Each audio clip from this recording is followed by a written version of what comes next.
My guy, what's going on? Man, shit, what it do? What it do, homie? Man, not much. Can you hear me good? Yeah, I can hear you perfect. Let me see how I want it. Can you see me perfect? Yeah, I got you kind of turn. That's cool. Yeah, I turn, man, turn yours. Let me see. Hold on. You good? Is it Good. more like this? You upside Is it? down. One more time. One more time. Let me Yes, try. sir. What about Yes, like this? sir. I Yes, sir. got you. Look at That's that. it, man.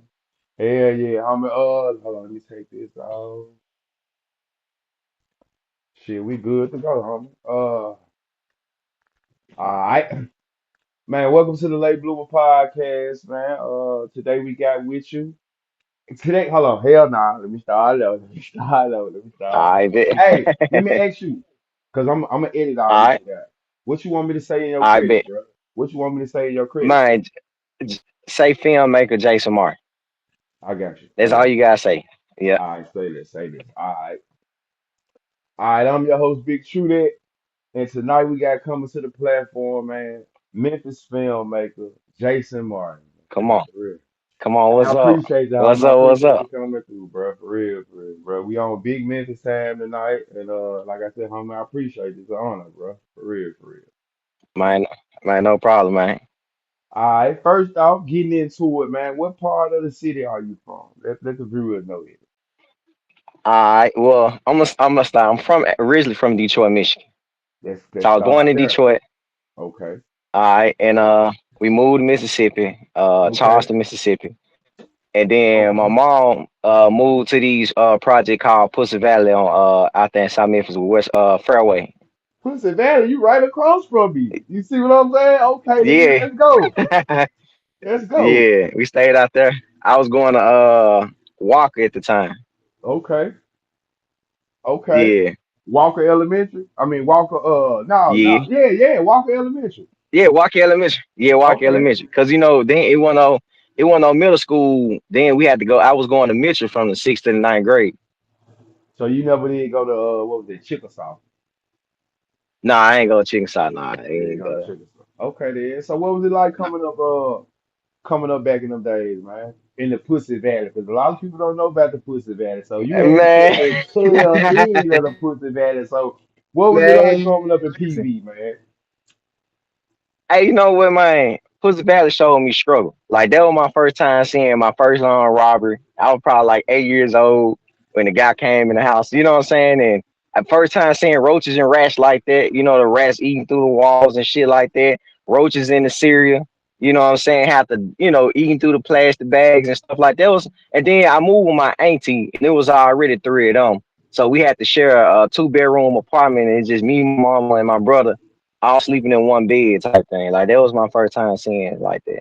So it's safe to say, man, coming up, the struggle was real. Oh yeah, like gunshots. That's the only time you condition. Pussy Valley conditioned me to gunshots. You know what I'm saying? Because it was a normal everyday thing. Right. Man, the first time I ever got chased, I was in the Pussy Valley. Like real shit. I was in the Pussy Valley. Man, my pops, my pops used to talk to this lady over there. You probably know they got a deep family. Their last name is Gray. So rest in peace, this lady named Kay Gray. Great. Um, Okay, great. so he got a son named Alfonso, Tasha. It's a lot of them though. But anyway, man, I was walking outside, in Pussy Valley early coming up. They used to you go to the where they used to serve at the free lunch trays and shit, the applesauce in the Oh, you morning. talking about the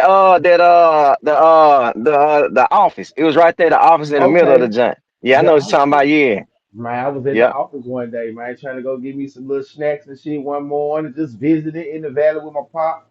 And man, some young niggas, man, they chased me. It turns out it was a nigga named Didi with the two goals in his mouth, red Didi. It was just a lot of niggas that I ended up knowing coming up though. Hell yeah. Shit. Right. So what would you say Memphis shows you coming up though, bro? Like from your perspective. Well, like I said, Detroit kind of like Memphis too, but it's just more bigger in a sense. Like they got more, they got the basements and the long alleyways and they streets more longer. But it got that still that grit and grind. That's the real thing in Memphis. Like even if you're not from the streets or nothing like that, Memphis gonna give you that lion heart for real. It's gonna build you up like that. It's gonna no matter where you go, they gonna know you from that city when you from it. You know what I'm saying? Because even when I go back to Detroit, it just I've been conditioned so much down south. It just when I go to Detroit, they like, man, you a Southern now. You ain't from 7 Mile no more. Right, 7 Mile. I was just gonna Yeah, ask you that. So that's for Ice where Vezo from, right? He from the 7 Mile, right? yeah, he from 7 Mile. I think 42 Doug. I think he from 7 Mile too, if I'm not mistaken. Okay, okay. Why you think Detroit and Memphis kind of like get along so much though, bro? You know what I'm saying? Like it say like the niggas, the people just they cool with each other. You never hear about Memphis and Detroit butting heads though. My thing is because it's predominantly black, two predominantly black cities. You know what I'm saying? And like you say, they understand that struggle language like we understand it too. So they be like, man, that's why I did the trailer troublesome. And that's how my dad used to be like, man, I hear about you remember when Memphis on first 48 every damn day. Yeah, That's yeah, every dude. time I go up there, they were like, man, y'all boys down. No, ain't no joke down there. Y'all Memphis boys for real. Yeah, And yeah. but you be like, It's the nah, it's normal. cool, but yeah, it's just normal. Right. Shit, yeah. Yeah. So would you say what I ain't mean to cut you off, we done? Nah, yeah, I'm done. Yeah, Okay. yeah. All right, so would you say Detroit or Memphis kind of molds you more, or you take from both? Oh, Memphis for sure. Memphis for sure. Memphis, I would say it's about Memphis. Like Memphis is already a place where a bunch of dying dreams are at. So a lot of people kind of have like a very low vibration of self-esteem. So they kind of, they hard body. You know what I'm saying? Real hard body when it comes to a lot of stuff. So even in the even way how they say things is so harsh, but it'll condition you, like you say, like you'll get used to it, and it's just like it give you this thick skin to where no matter where you go to LA, New York, or whatever, you can take on this shit without no problem. You know what I'm saying? Right. Detroit like that too, but I spent majority of my life in Memphis. I came from Detroit maybe about 9 to 10, and then I went back and forth throughout the summertime to go see my dad and them up there. And then but Memphis was the place that it's all I know is Memphis now. I got you. So you Memphis made. Me- So and speaking of it, give me the good, bad, and ugly about the city from your perspective. Man, the good is it's a lot of opportunity. Okay. You know what I'm saying? And it's a lot of people that, like I I was just saying, never their heard dreams was nobody dying. say that too much, bro. I ain't gonna lie. I've never heard nobody just really Really? say that, think Hey, outside the box and say Memphis. Hell no, I've never I, heard people say Memphis had a lot of opportunity. man, listen to me. You gotta look at this shit through a business perspective mindset, right? Okay.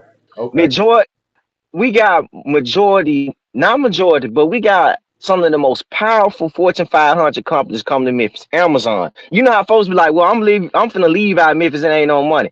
How come Amazon, Nike, FedEx, UPS, they constantly building warehouses, so they know something that we don't know when it comes to economics. You see what I'm saying? Right. So I Right. look at the power. Then you got Elon Musk, the dude that's over all the technology. He got him a warehouse out there in South Memphis now. I didn't know that. So all of these guys, you go look this up. He was just in Memphis like a few days ago.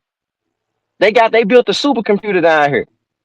So you got that, and then you got, of course, you got the Grizzlies and everything else like that. But it's a filmmaker. We have no permits.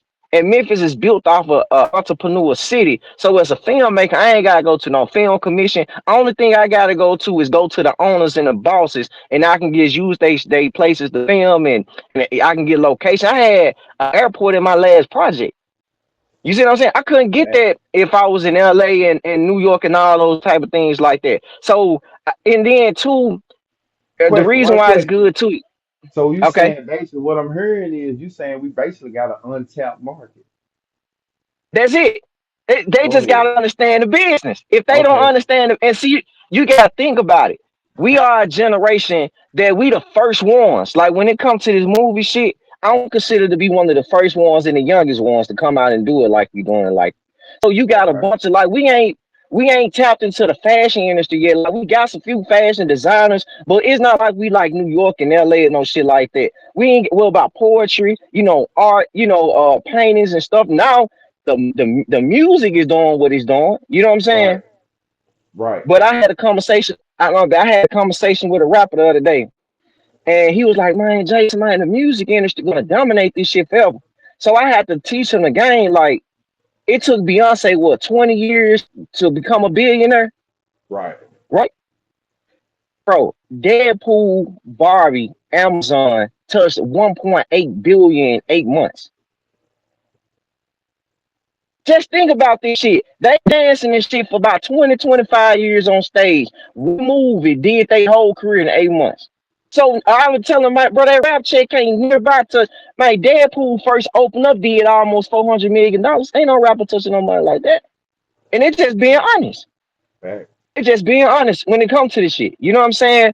So that was I was looking at that. Now I would say the good. I mean, you said the ugly. The bad, you gave me the good, you gave me the good, and you said there was the opportunity. So what would be your, you can do the bad or the ugly, you know, man. I would say, bro, the ugly would have to be. We still dealing with a lot of course, prejudice. Little certain things down south. You know what I'm saying? And certain people of color still want to be in charge of certain things. That's one of them. Second, the people in Memphis, they don't know how to unite for shit. I'm talking about for shit. And I get that, sometimes it ain't some things ain't gonna never have unity. Some people, it's just some things on bad, it's just on both sides, it just never will be. And I Right. understand that too. And I understand that on a personal level, but on a business level, man, nobody will never grow for no shit like that. You know what I'm saying? It will always go here and go all the way back down there for every time. We'll never get to over that peak as long as it's like that. And like I said, I get it if you talking about like, the streets type shit, anything like that. But when it comes to making money and The you dealing with them elevator. suits, yeah, when you dealing with them guys in the suits, not the guys in the hoodies, it's just a different type of business talk. You know what I'm saying? And the worst, of course, it's just the poverty. It's a lot of, it's a lot of poor in Memphis. Right. You know what I'm saying? It's a lot of poor in Memphis, and there's not enough dreamers in Memphis. Not enough people to rebel and be creative and do their own thing. That's one of my biggest things when I talk to filmmakers. I just be like, bro, or whatever that you creative and you want to do, man, just do that shit. You just never know how this shit gonna play out. You know what I'm saying? I never thought in a million years, you know, I'll be working with, Flow Ride and them and his manager and they crew and doing something right here in LA, and it's coming all back to Memphis. Everybody that I fuck with in my trailers, they Memphis actors. Cause I want to blow our actors up. I don't need other people. Like Atlanta got their thing, LA got their thing, Detroit got their thing, but we ain't got ours yet. You know what I'm saying? I respect that 100% too, G. Like for real, for real. So Think that's one of everybody my gonna have things. their Yeah, own but business though. that's what it is. And like I said, it's more personal, internal things that's stopping this shit from becoming what it's supposed to be. You know what I'm saying? Like, cause we got talent. You could drive around the city and you can see the art, man. You can see like I said, we got the music. Now you starting to see the movies. There are people that's doing poems and shit like that, and it's trying to grow. But if I'm not saying picking sides and nothing like that, but if you picking sides and shit like that, and the opportunity is more on that side, then now we got to figure out how to make this side reach get that opportunity to balance it all out. You know what I'm saying? Right. Let But me if we say can never, this. but if Oh, we go can, ahead. Go uh, ahead. Go ahead. no, No, go no, ahead. but if we can never get over that hurdle right there, bro, I ain't gonna lie to you. It's always gonna be what it is. It's just gonna be a chosen few. Just make it out, and it's just what it's gonna be. For sure, for sure. I wanted to speak on the what you just said about the dreamers. I think Uh huh. I think the city when it comes to that, like we have them, it's just Right. our city so it's so it ain't been that many. Well, I can't say that we have examples of success, Right. but it's like Right. coming up in Memphis. I think it knocked the spunk out of a lot of people. Like that's why I It did. said when you said far as the opportunities, I would say maybe now, but if you was to say maybe 10 years ago, you would see a lot of the fluctuation of a lot of people were moving because they felt like it wasn't a lot of opportunities here. You know what I'm saying? Like, man, you can't come up and sit in Memphis. You can't do this, you can't do that, it like this, like that. But I would say now, it seems like to me Memphis is definitely one of those entertainment cities. You know what I'm saying? It's right? a lot of who's who here, but they may not necessarily be in the city. Like they done got their shit and left, You did you that. know. Yeah. Well, that goes into the reason 10 years ago, and it's just being honest. I'm just gonna just be honest and be honest with you. A lot of them folks just wasn't creative. They didn't have big imaginations to bring this shit to life. So they felt like they had to go to LA. But you know what's interesting about this? You know why LA is LA? Hollywood is Hollywood. It's not because of now you just want the lifestyle, yes. But it's the movie scripts. So without the movie scripts, there's no Denzel, no directors, no Christopher Nolan, there's no Warner Brothers, there ain't no University. Whoever write the movie scripts hires everything else. So I can write a movie script right now in Memphis, sell it to LA for probably 100 grand, and they make $1 billion off of it. So it ain't that it's LA because no, because it's creative. No, everybody around the world send LA movie scripts. You can write one in Mississippi. You see what I'm saying? Right. Yeah, it just wasn't a lot of creative people and people that had vision to do it back then. Unless it was just rapping, that was really about it. Nobody never thought that Tubi would become what it was, or Netflix would have became what it was 10 years ago. And then they didn't have that creative. And when I'm and it's just true, we are down south where, and this just being honest, where and this it affect me too, where the education and stuff reading is very low. So of course, when it comes to intellect, when it comes to imagining, creating, creative property, and saying I want to create the next Superman, or I want to do a Boys in Hood, or this, and this, and we lack the resources, it's going to be have some type of disability that we're going to be facing down south. You see what I'm saying? Because you go to New York, they be having all these performing art schools, and they got Spike Lee come to their schools in New York and shit and talk to them. We didn't have all it like that So down 10 years ago. so are we illiterate or ignorant to the fact? Man, I say it's kind of both. You know, and it's just the honest God truth. It's just kind of both. You know what I'm saying? Because like even when we go out of town, and the way that we be talking sometimes, because it get to me, you be like, hey man, you know what I'm saying, man, that thing, right, that John tough, man, you know what I'm saying? They don't even know what the fuck we saying. It kind of Yeah, both. yeah, Yeah. I So I feel you. just be like. Yeah, but you can, if you know the thing about it is too, we wasn't taught financial literacy neither. We wasn't taught how to budget and buy cameras and shit like that. That wasn't our setting. Like you said, I Right, grew up in Puss Valley, right? I grew up in right. Puss Valley. The only thing I saw was pimping, prostitution to a certain degree, and drug dealing and robbing and killing. That's all I saw. So that was the forefront. So you gotta think about it. If you got older guys who's like that and they condition to be like that, they just gonna get the younger guys and condition them to be like that. So they ain't now if it's different if you was around a bunch of creative people like Quincy Jones and they getting you and putting you see what I'm Right. saying? It's a whole So it's different a cycle. element. Yeah. Yeah, I got you. Yeah, it's It's a cycle of conflict. So it was just what we was up against. So I didn't think, like you say, I didn't know filmmaking was gonna do what it was gonna do, what it's becoming now. Because shout out to Criminal Man doing his thing over there. You know what I'm saying? He fact. was the rapper that showed he a rapper that's turned into a movie producer, turned into an executive producer. Do you You see what I'm saying? do watching his success or his drive, does that inspire you? Yeah, of course. You know what I mean? We takes all the time. But you gotta remember now, I got to my shit now. I'm the first one to come with this shit though. You see what I'm Yeah, saying? yeah. No, See, I'm the nigga that kind of yeah, it was started going to the be a whole thing. two-part question. It was going to be a two-part Okay, question. yeah, yeah. It was going to be a Yeah, two-part. yeah, I was setting you up though. You see what I'm saying? Like yeah. I was going to ask you, Yeah, do it inspire you?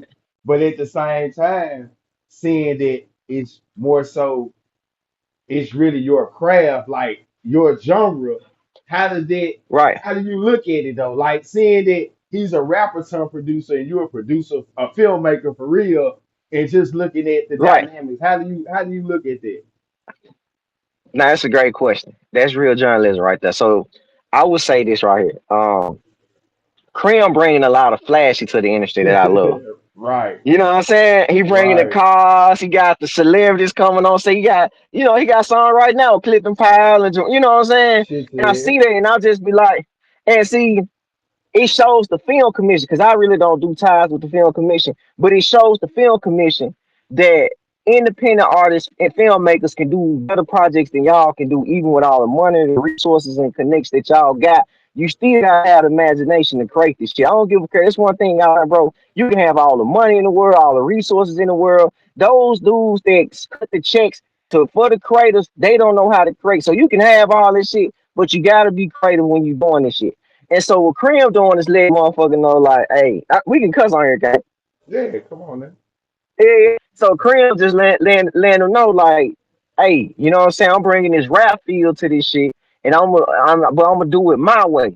So I like Cream. Cream energy is kind of like mine. So I'm like, he got that real boss arrogance about him that I like about him. Yeah, Shit said. Shout out to Criminal Minds, man. Okay. yeah. Where does your passion? First of all, how did you get into filmmaking, bro? How long you been doing